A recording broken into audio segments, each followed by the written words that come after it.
I'd like to start by talking about faith, which is a bedrock of your life. It's one of the bedrocks that you name prominently in your most recent book. And I'd like to just hear a little bit about how you would describe the foundation of faith, the spiritual background of your childhood that formed you through everything that's come since. I grew up in rural Alabama, about 50 miles from Montgomery, outside of a little place called Troy. My father was a sharecropper, a tenant farmer. But back in 1944, when I was 4 years old, and I do remember when I was 4, my father had saved $300, and with the $300, he bought 110 acres of land. We grew up very, very poor. 6 brothers, 3 sisters, wonderful mother, wonderful father, wonderful grandparents. But growing up as a child, I saw segregation and racial discrimination, and I didn't like it. And I would ask my mother, my father, my grandparents, my great-grandparents why. They would say, that's the way it is. Don't get in the way, don't get in trouble. But attending church and Sunday school, reading the Bible, the teaching of the great teacher, and being deeply influenced by what I saw all around me. It was this belief that somehow, in some way, things were going to get better. That you had to have this sense of hope, a sense of optimism, and have faith. And people would say to me, my mother would say over and over again, work hard. And sometime working in the field, I would say to my mother, this is hard work, and this work is about to kill me. Mm-hmm. And she would say, boy, hard work never killed anybody. So I worked very, very hard as a child. But one day in 1955, at the age of 15, I heard of Rosa Parks. Mm-hmm. I heard the words of Martin Luther King Jr. on the radio.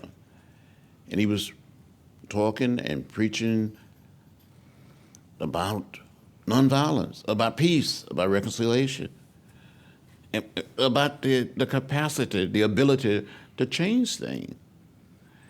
And he was a preacher. He was too. a preacher. Mm-hmm. And I wanted to be a preacher as a young child. And I had this sense that if I had faith in my own capacity and ability to get things done, I too could change things. Mm-hmm. So I just never gave up. I never gave in. I just tried to hold on. And so when I went away at the age of 17. Wait, I want to stay with 14 and 15 just for a minute, because that was very striking and moving to me to read. I've read both of your books these last few days. I actually have a 14-year-old son who's here with me on this pilgrimage.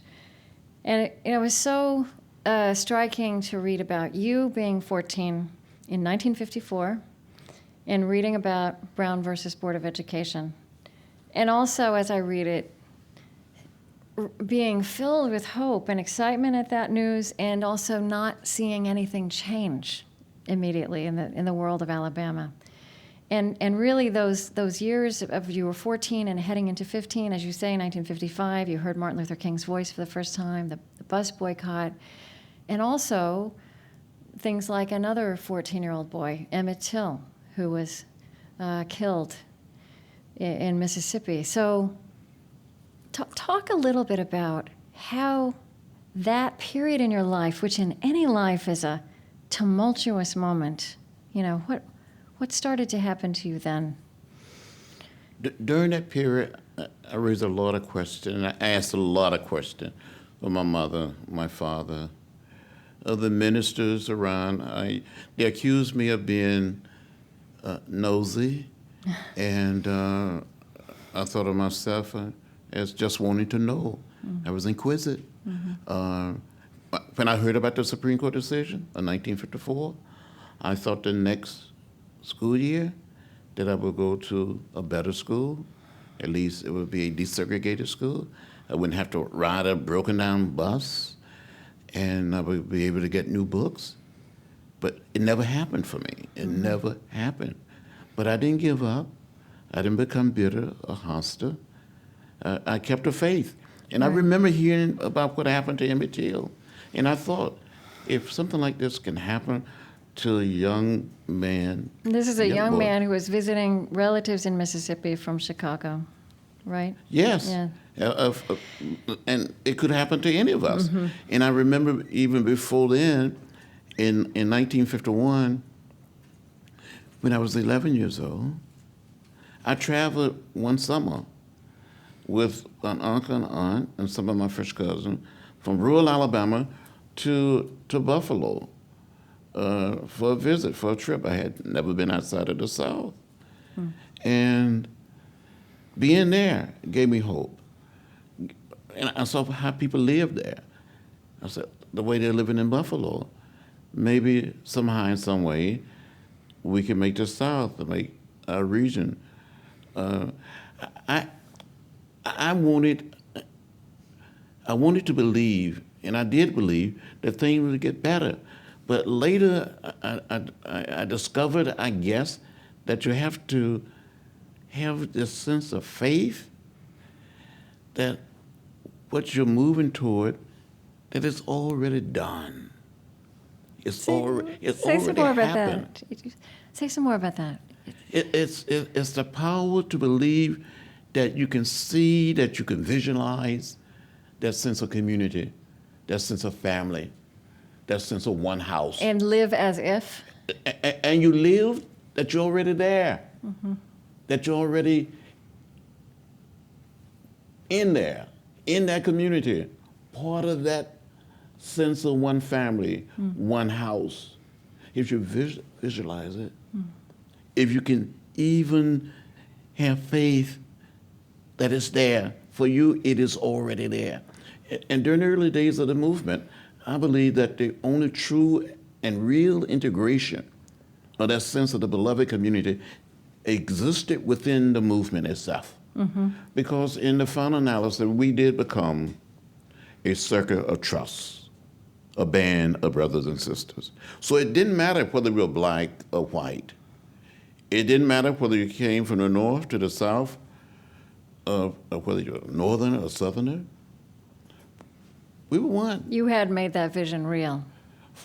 For the struggle. Yes. For those of us in the struggle. But we studied, we prepared ourselves. Well, this is something else I want to talk about. The study, the preparation, the discipline. When I read, I think the term nonviolent resistance in the 21st century is a term everyone has heard. But reading about how you practiced that, how you learned it, there were small things like maintaining eye contact, wearing coats and ties and dresses, no slouching, no talking, being friendly and courteous. But there was also really serious role playing. You made a comment. We are meeting each other in the context of a pilgrimage, retracing many places in the civil rights movement with members of Congress and others, which you've helped begin, which is an incredible thing. And yesterday in one of these meetings, you made a comment which was humorous and serious at once, I think, that it would be good for Congress to take up some of the kind of role-playing that you did in the 1950s, 1960s in the civil rights movement. So would you tell us a little bit about that? What you all did to prepare possibly to be beaten, to be imprisoned, possibly to be killed? Well, long before any sit-in, any march, long before the Freedom Ride, or the march from Selma to Montgomery, any organized campaign that took place, we did study. I remember as a student in Nashville, Tennessee, a small group of students every Tuesday night at 6:30 p.m. we gather at a small Methodist church near Fisk University in downtown Nashville. And we had a teacher by the name of Jim Lawson, a young man who taught us the philosophy and the discipline of nonviolence. We studied what Gandhi attempted to do in South Africa, what he accomplished in India. We studied Thoreau and civil disobedience. We studied the great religions of the world. And before we even discussed the possibility of a sit-in, we had role playing. We had what we call social drama. Okay. And we would act out. That would be black and white young people, students, an interracial group playing the roles of African American. Be an interracial group playing the roles of white. And we went through the motion of someone harassing you, calling you out of your name, pulling you out of your seat, pulling your chair from under you, someone kicking you or pretending to spit on you. Sometimes we did pour cold water on someone, never hot. But we went through the motion. This was drama because we wanted people to feel like they were in the actual situation, that this could happen. And we would tell people, whether young men or young women, that if you've been beaten, try to protect the most sensitive part of your body. Roll up, cover your head, and look out for each other. So when the time came, we were ready. We were prepared. I also read somewhere that you were trained, even if someone was attacking you, to look them in the eye, that there was something disarming for human beings. We did go through the motion, the drama of saying that if someone kick you, spit on you, pull you off the lunch counter stool, continue to make eye contact. Continue to give the impression, yes, you may beat me, but I'm human. Be friendly, try to smile, and just stay nonviolent. And during the nonviolent campaigns in a city like Nashville and so many other parts of the American South, you never had one incident of someone striking back or hitting back. Right. There were even people who would Right. say, I cannot go on the sit-ins. I cannot go on a freedom ride. I may not be disciplined enough. But we were trained. When we left to go on the freedom ride, we were prepared to die with what we believed in. And the way I come to understand this as I, again, study you, is the point of all of this role-playing was not just about being practically prepared. And, I suspect that some neuroscientist now in the 21st century probably understands what happens in our brains, somehow what you knew about that moment of eye contact and human connection. But you also understood this to be a spiritual confrontation, first within yourselves and then with the world outside. Is that right? You're so right. First of all, you have to grow. It's just not something that is natural. No, You right. have to be taught the way of peace, the way of love, the way of nonviolence. And in the religious sense, or in the moral sense, you can say in the bosom of every human being, there is a spark of the divine. So you don't have a right as a human to abuse that spark of the divine in your fellow human being. That we, from time to time, would discuss, if you see someone that are attacking you, beating you, spitting on you, you have to think of that person. Years ago, that person was an innocent child, innocent little baby. And so what happened? Did something go wrong?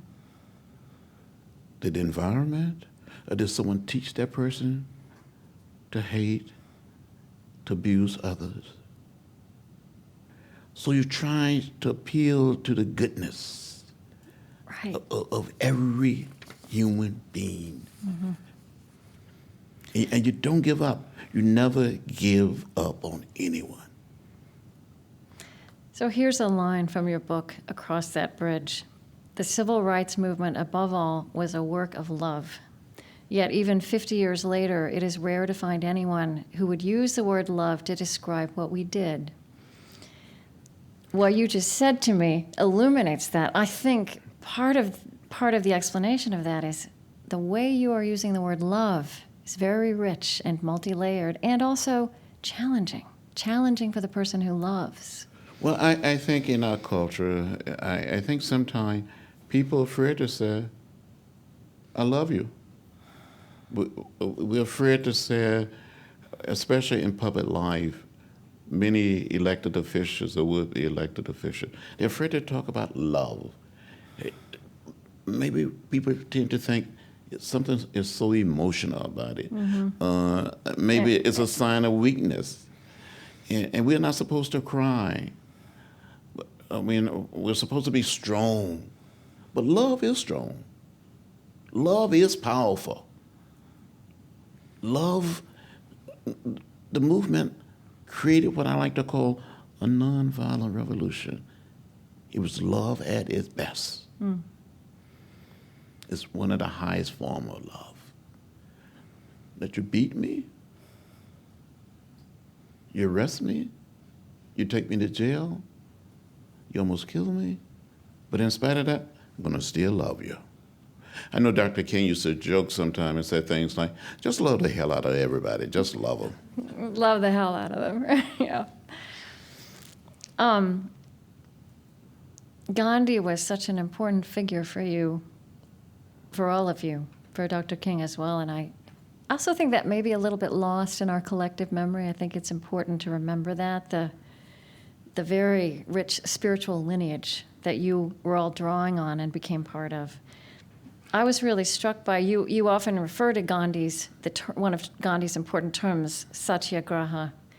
And just, again, in terms of breaking open this word love out of the kind of superficial ways we talk about it, or nonviolence in a superficial way, the definition of that you give is steadfastness in truth, active pacifism, right? Revolutionary love is another way to think about that. Not just an external stance, but a fundamental shift inside our own souls. It's very powerful. It's certainly not the way I hear people talking about public life or political action. Well, No. I think all of us in life, not just in the Western world, but all over the world, we need to come to that point. We need to evolve to that plane, to that level, where we're not ashamed to say to someone, I love you. I'm sorry. Pardon me. Will you please forgive me? Excuse me? What is it? Have we lost something? Can we be just human and say, I love you? I think so many occasions, we think of love as being romantic and all of that. Right. But just love because it's good in itself. Just love living creatures. Now, when I was very young, you probably know that I fell in love with raising chickens. Right. And I love those chickens. I talked to those chickens. I preached to those chickens. And I used to cry when my mother or father wanted to kill one of those chickens for dinner. They became part of my life. Mm-hmm. And my first nonviolent protests were protesting against my parents for getting rid of some of those chickens. Okay.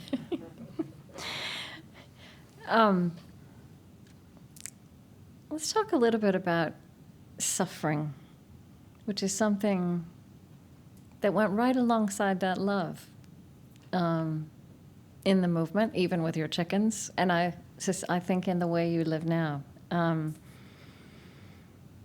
talk about, you use the term redemptive suffering, and that your mother, who was clearly a woman of incredible dignity and grace and courage, really internalized the idea of unearned suffering as a holy thing, that she would redeem that suffering. And you also wrote, suffering, and this again was an outgrowth of all your training and study, suffering can be nothing more than a sad and sorry thing without the presence on the part of the sufferer of a graceful heart, an accepting and open heart, a heart that holds no malice toward the inflictors of his or her suffering. I mean, I guess that brings us back to this idea of love. But I want to ask you, before the triumphant Montgomery Selma March that we've all seen, the beautiful pictures of King and Heschel and all those other people walking across the bridge, there was Bloody Sunday, and you were in the front rows of that, and you were the first person to be hit. That was an incredibly brutal act. Were you able, on that bridge, as you were knocked, as you were given a concussion, as other people were very badly injured, to really internalize that accepting an open heart? I mean, do you know that that's possible? I was prepared to accept the violence, the beating, and I thought we were going to be arrested and simply taken to jail.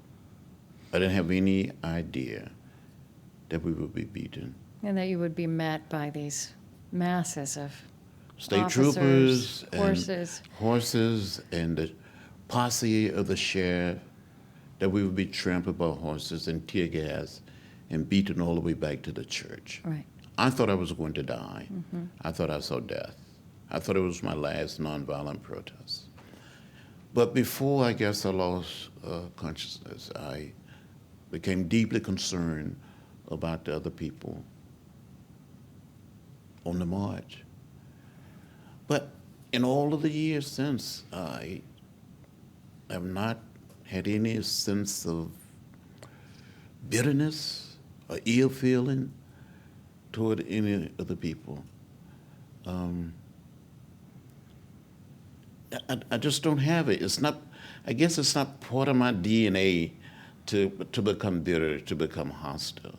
But you've trained your DNA a bit more than the rest of us. Maybe I tried to guide it or control it, but it's just not the teaching, the training, the reading, and coming in contact with great teachers. Martin Luther King Jr. had a tremendous influence on me. And the reading and the study of Gandhi. Mm-hmm.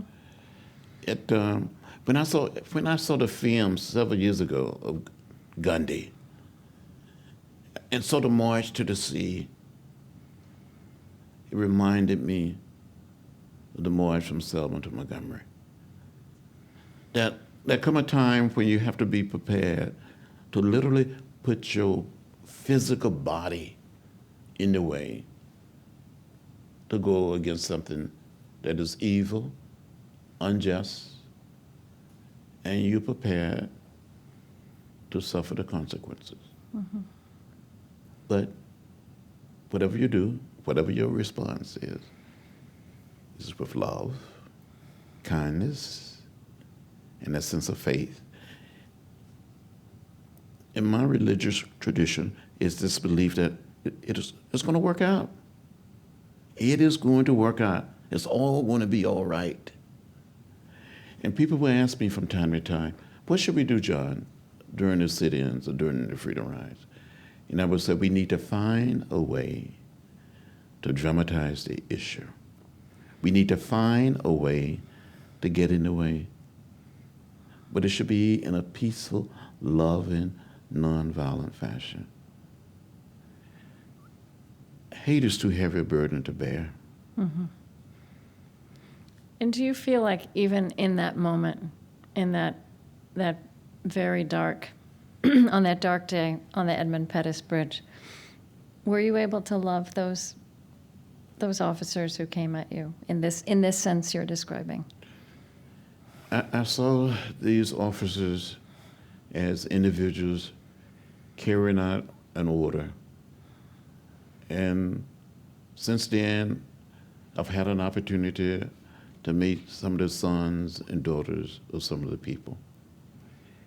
I had a discussion on one occasion with Governor Wallace and about what happened on that Sunday. And Governor Wallace would have ordered them, or he would have been behind that? Well, he was the governor. He wanted the march stopped. He said he never gave them the order to beat us. Okay. And I said, Governor, why? He said to me, John, there were people waiting on the other side of the bridge to kill you. And I said, Governor, when we were stopped, it appeared to me there was an attempt to kill us before other people kill us. Right. He said it was a struggle between the federal government and the state government, and not against us. On But this, I never had any bitterness toward him or any of the officials. Even during going back to the Freedom Rides, when we arrived in Montgomery in 1961. There was a man named Floyd Mann, who was a public safety director of the Alabama State Troopers.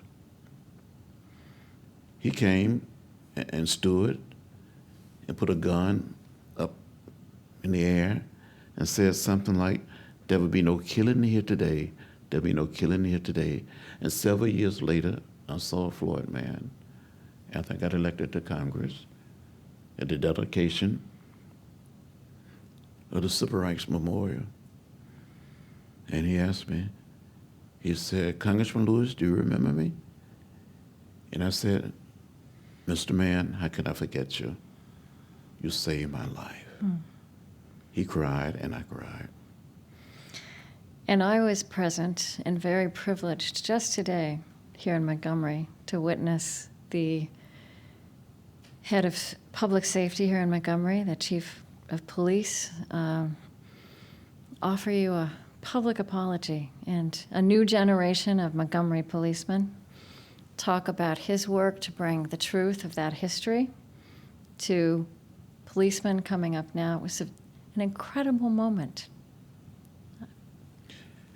It was a very moving moment to me. You know, I cry sometimes, and sometimes I think I cry too much, but they're tears of gratitude, tears of appreciation, joy, happiness, saying something about the distance we've come and the progress we've made. What the chief did today was so meaningful. He gave you his badge, too. And, I said to him, I'm not worthy. I wanted to say to him, you don't have to do this. But he did it.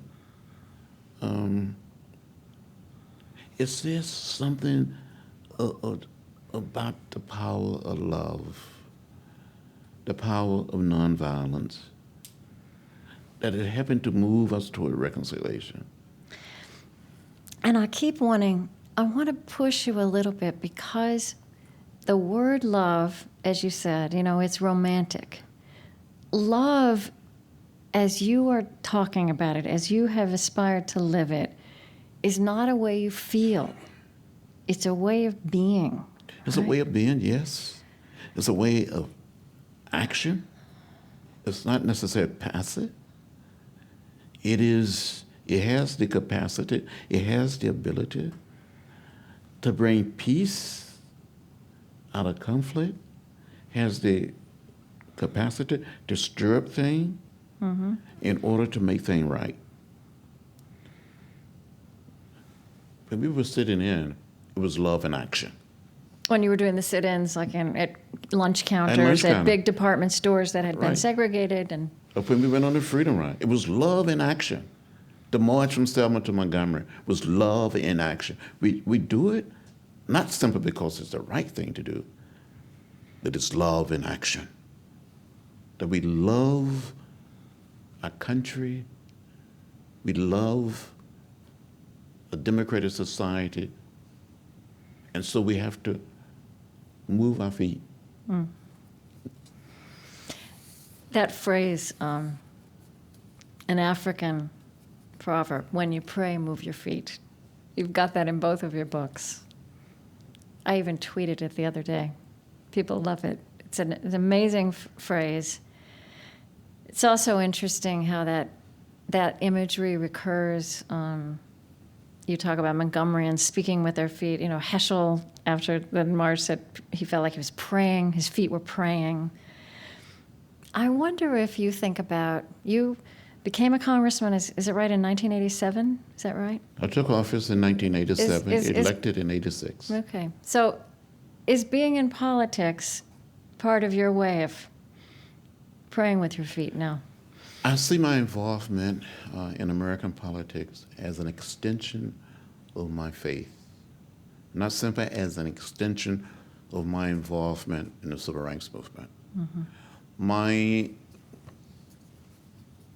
life, whether the civil rights movement or whether in American politics, is an extension of my faith. It's the sense that you believe that somehow, in some way, with love,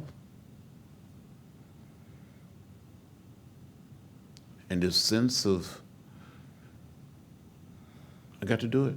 You know, I talk about the spirit, and I talk about the spirit of history. Yes, you do. And sometimes it's this feeling that you have been tracked down, as Dr. King would say. You've been what? Tracked. You have been caught up. You have been led. You have been not necessarily forced, but something caught up with you and said, John Lewis, you too can do something. You too can make a contribution. You too can get in the way.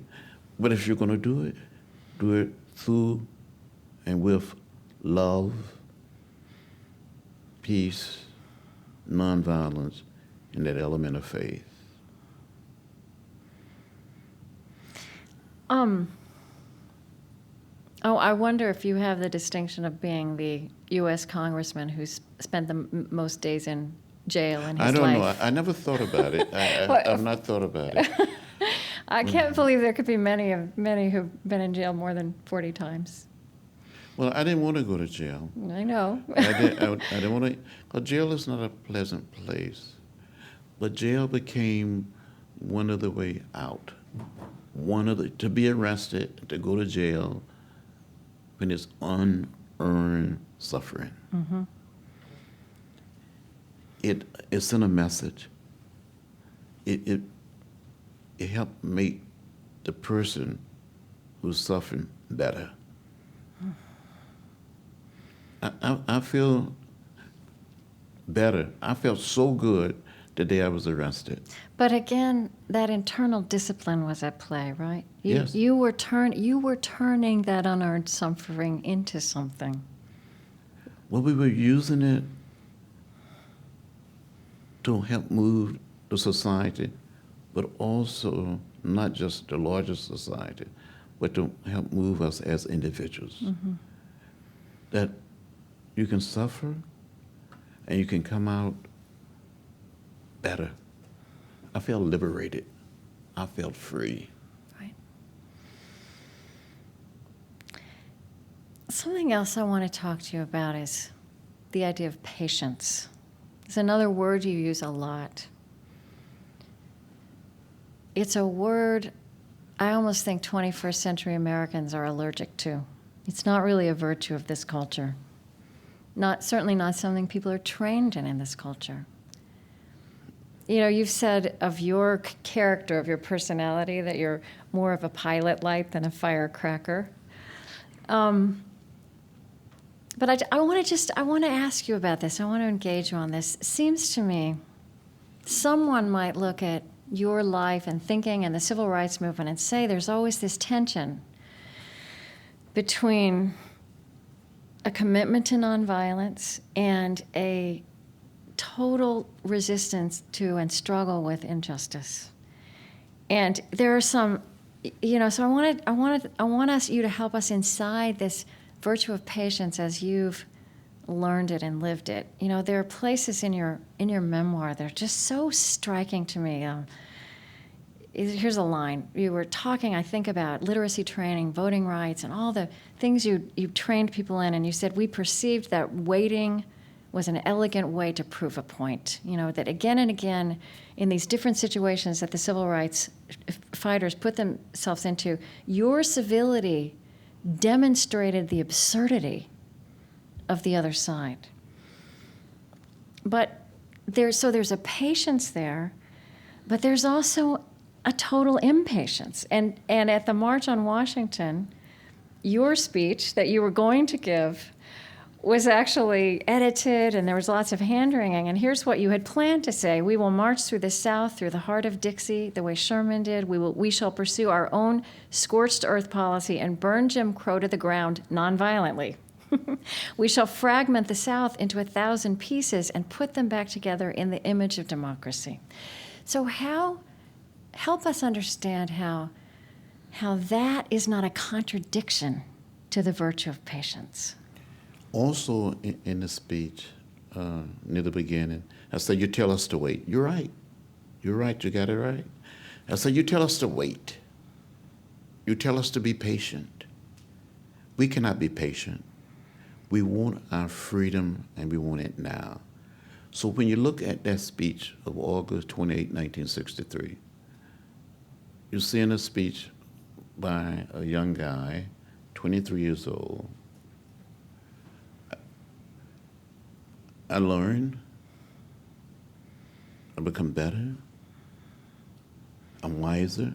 You can say all of that. Mm-hmm. But at the same time, I would tell my members of my own family and members of the Student Nonviolent Coordinating Committee and members within the movement, within SNCC and SCLC and others, I've always said, pace yourself. Right. Pace yourself. I would tell my wife, I say, every fight is not your fight. Pace yourself. And I would say to the young people and others sometimes, don't get in a hurry. Our struggle is not a struggle that lasts for one day, 1 week, 1 month, or 1 year, or one lifetime. Mm-hmm. It is an ongoing struggle. And I think I was trying to say to many of the young people that would come south to work, I said, it's going to take more than one summer or one semester. You got to sit in for the long haul. So I always had this sense, this idea that you have to pace yourself. So but patience, at the same, right, yeah. And in the speech of the March on Washington, I had a lot of rhetoric. And in the end, I knew within my own soul that it was going to be a long haul. And I believe that. Mm-hmm. That you don't change the world or the society in a few days. So it's better. It's better to be a pilot light than to be a firecracker. Right. Because if you're a pilot light, you're going to be around. Mm-hmm. A firecracker come along in you. Mm-hmm. Just go off. You hear it one moment and you go in the next moment. But do you hear me? Although it's a creative tension, it's a line you're walking. Yes. And it sounds like when I read the history of the movement, you and others walk back and forth across that line all the time. But it was that keeping, as you say, the pacing, the somehow always being able to pull back and see the long haul, I suppose. It's that stance, it's that attitude. But we wanted to end discrimination. Yes. Now. We wanted people to be able to register and vote now. And we had a slogan called Freedom Now. But to have that sort of revolutionary effect that was going to take much longer when you're able to change the minds and hearts and souls of people. How do those experiences, those values that you learned flow into your life in politics in our time? Well, I think today I'm a much better person, a much better human being. Sometimes when I'm sitting on the floor of the House or in a committee meeting, I feel like sometimes saying, I passed this way once before. And then I think, I would say, if I was back in Nashville or in Georgia on a protest, or maybe on the Freedom Ride, what would we do? What would Martin Luther King Jr. say? What would Gandhi do? So you cannot give up on certain basic principles, certain basic teachings. Mm-hmm. I don't think anybody would accuse the Congress right now of being a beloved community.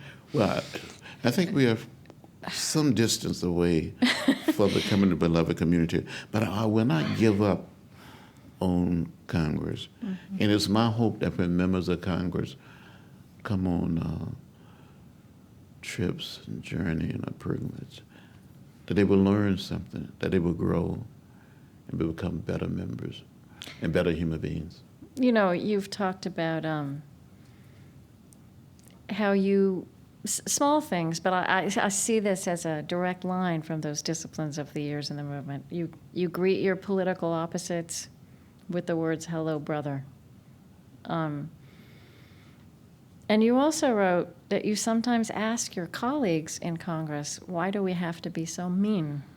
I don't know if you meant that you literally asked them that or if that question goes through your mind. I think that question goes through the rest of our minds as we watch some of what happens in Washington these days. And I just wonder, what answer comes back to you, and how do you diagnose that meanness? Well, I think about it, and I think it's the result of our politics, the result of people not just being courteous and being a little more human, but we want to get reelected, and we have instant news. During the height of the movement, we only had the big networks.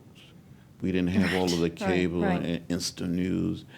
And so people are troubled if I don't come across like I'm really standing up and fighting for a certain point of view, that I'm going to get in trouble back home.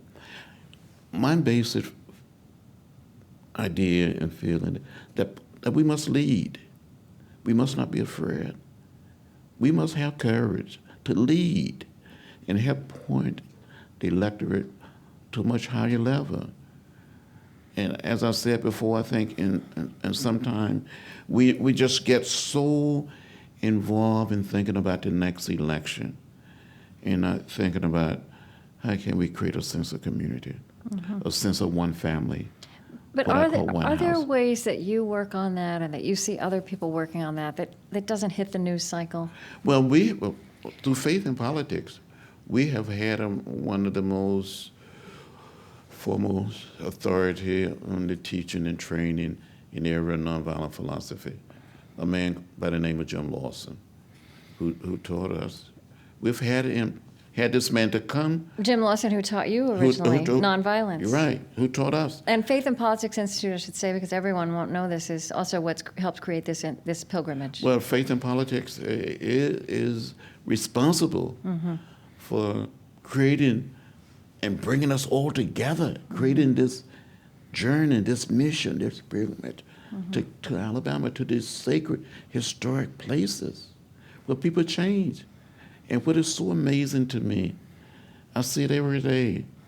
And it's not just what happened, say, in Montgomery or Birmingham, at the University of Alabama, but not with Faith in Politics, but a man who beat me during the Freedom Rides in 1961 and left me bloody and left my seatmate bloody, had the capacity and ability, because we didn't display in a sense of hate, and that his son encouraged him to seek us out, came and apologized. And that was Elwin Wilson. Yeah, Mr. Wilson. And it was after the election of It President was Obama. after so the right? election and a month after the inauguration in '09. And that is powerful. And he came and asked for your forgiveness? He said he wanted to apologize for what he did. And he said, will you forgive me? And I said, I forgive you. I thank him. He started crying. His son who came with him started crying. I started crying. He hugged me. I hugged him back. He called me brother. I called him brother. And since then, I've seen him 4 other times.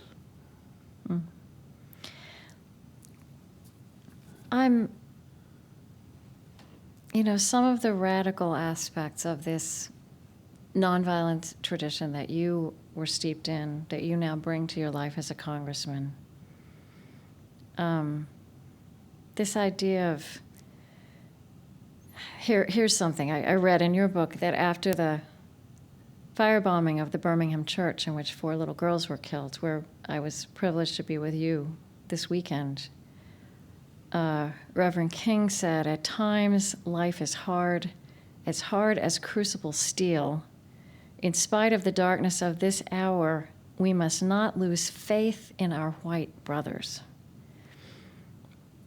That very demanding notion, not just of having faith in yourself or faith in your movement, but faith in your enemies.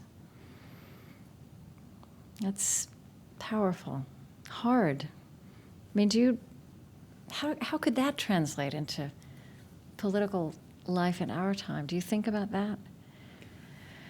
You have to believe. And you can never, ever give up on any possibility. It's part of it, as I said from the beginning.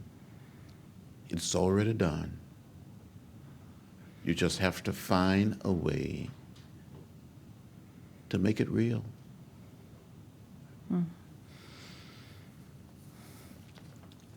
I remember when you write about being a student and being exposed to the world of philosophy and theology, and reading about the notion of the dialectic, and thinking about segregation as a thesis, and the fight against desegregation as the antithesis, and integration as the synthesis, the end. I wonder how you see that now, because what does the dialectic start all over, and what? Well, I don't think it necessarily start all over again. But I had a wonderful teacher when I was at American Baptist College. His name was John Lewis Powell. And he would start discussing this idea of the thesis and the antithesis and the synthesis. And he would run around the blackboard, writing and jumping. And that's what the struggle has been all about. To bring these competing forces together, bring human beings together, and create a sense of community, to create this sense of family, that out of the good is already there. So you have to, it's the good is there. The love is there. How do you make it real? How do you paint the picture? It's like an artist using a canvas. How do you get people to move from maybe A to B, and you get C, or from 1 to 2, and get 3, that you're on a path. And you have to be consistent, and you have to be persistent. And patient. And patient. Right. And it's all about being faithful, being honest, being open. So earlier today on this pilgrimage, we were at the Dexter Avenue Baptist Church where Reverend King was pastor. And it started out, there was this invocation, this kind of call response, God is good all the time, God is good. That theology, that faith is also in your assertion that the good is there and you have to make it real. You live as if. But I think something that I think I felt it as much as I understood it intellectually is, that's not, God is good is not an insurance policy. It's not an analysis. It's a compass. But if you believe that somehow, in some way, God is good, that sometimes some people may think God is on vacation, that God is not any longer involved in the affairs of man, that he's withdrawn. But if you accept this idea that somehow, in some way, the supreme being, this God, call it this spirit, this force, is still involved in the universe. Sometimes some of us may question and say, is he there? And people must have said to you, how could you have experienced the things you've experienced? How could you know what you know and still believe that? You have to have a sense that we all need something, I guess, in some way or another, to hold on to, or that we will just give up. We will lose all sense of hope. It is believed that our faith tend to teaches us that this force, this spirit, call it God, Jehovah, is involved. And that you never give up on this faith, this sense of faith, this sense of hope, on the spirit, on this God. We used to sing a song, and they sing it today in churches and places, that he may not be there when we need him, but he's always on time. Which is back to that sense of pacing and of keeping the long haul in mind. You have to take the long, hard look. And you do, I hear that in your phrase, the spirit of history, which you do use a lot. It's so clear with every accomplishment of humanity, and certainly with the civil rights movement, that so much change, important change, good change happened, and yet there's still much more work to do. Unforeseen complications appear, setbacks appear. That even all the best things we do remain imperfect and incomplete. How do you think about that and about where the movement is in terms of your faith? Well, I think about it. But you have to believe there may be setbacks. There may be some disappointments. There may be some interruption. But again, you have to take the long, hard look. With this belief, it's going to be okay. It's going to work out.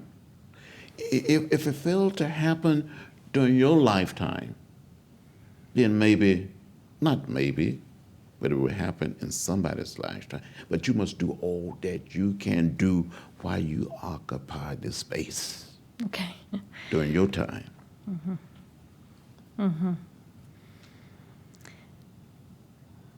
How does that feel to you that, this spiritual lineage that you drew on of Gandhi and Jesus and those great philosophers, King is not part of that, you're part of that lineage, and you experience this this spirit of history and this movement that you part of, these things you make happen as inspiration to people all around the world. That must be quite amazing. It's amazing to me when I travel in America or abroad and have an opportunity to speak to young people, to children. give me a great sense of hope, a great sense of optimism. When I see all of these elementary school children, middle school, high school, and you go abroad to Europe or some other place in the world, that people know about what happened here, how it happened, and they tell you, we study you, we read about you, we study you in history. And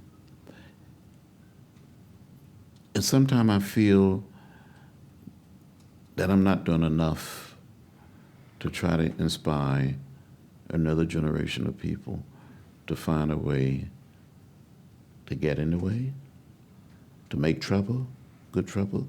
I just make a little noise. There's something that you wrote about, that you're concerned sometimes when new generations. I think we've created a world of advocacy. We're all advocates now.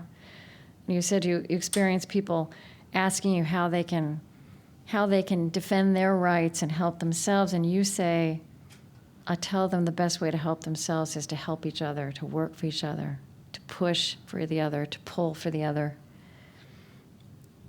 I wonder if maybe that's an example of how what are some, as we close here, something that you inhabit from what you know and what you've lived that maybe pushes against this culture that you would like to inject as an antidote, a corrective, stir things up a bit. Well, we need to look at ourselves as part of a larger society, part of a larger community. It's not just my house, but it's our house. It's our little planet. It's our little spaceship. And as Dr. King would say, that we have to learn to live together as brothers and sisters, or we will perish as fools. So we, in a sense, we have an obligation, a mission, a mandate to do what we can to save our community, save our planet, not just for our generation, but for unborn generation. Anything else you'd like to add? I don't think I have anything else to add. No. I think you embody the things that you speak, and that we watch you as much as hear you. You move your feet. So John Lewis, I want to thank you so much for the life you've lived and for this conversation we've been able to have with you this afternoon. Well, thank you very much. I enjoyed it. Thank you. You.